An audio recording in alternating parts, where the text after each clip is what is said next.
আসসালামু আলাইকুম। এটা একটি হাইব্রিড পেঁপে গাছ। দেখেন আমার গাছটিতে কত পেঁপে ধরেছে। এই গাছটি বয়স 6 মাস। দেখেন একদম নিচ থেকে, এই দেখেন নিচ থেকে পেঁপে ধরেছে। দেখেন কত বড় হয়েছে, আরও বড় হবে।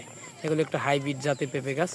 এই গাছে একদম নিচ থেকে উপর পর্যন্ত পেঁপে ধরে এবং দেখতে দেখেন কত সুন্দর বড় হয়েছে পেঁপেগুলো। এক একটা পেঁপে 2 থেকে 3 কেজি হবে, আর এর চেয়েও 5 কেজি হতে পারে বড় হয়ে। দেখেন গাছগুলো অনেক, পেঁপেগুলো বড় হয়েছে। এই যে, তো আপনাদের আঙিনায় যদি জায়গা থেকে এরকম পেঁপে গাছ রোপণ করতে পারেন, পেঁপেগুলো অনেক বড় হয় এবং খেতে অনেক মজা। এবং এইটা যদি পেঁপেগুলো পাকে তাহলে পেঁপেগুলো খুব মিষ্টি হয়। এগুলো বিচি থেকে আবার রোপণ করেছি। আমাদের বাড়িতে এরকম পেঁপে গাছ কয়েকটি আছে এবং আমাদের বছর আর পেঁপে কিনে খেতে হয় না। পেঁপে থেকে মোটামুটি আমরা আমাদের ফ্যামিলির চাহিদা পূরণ করতে পারি। ধন্যবাদ।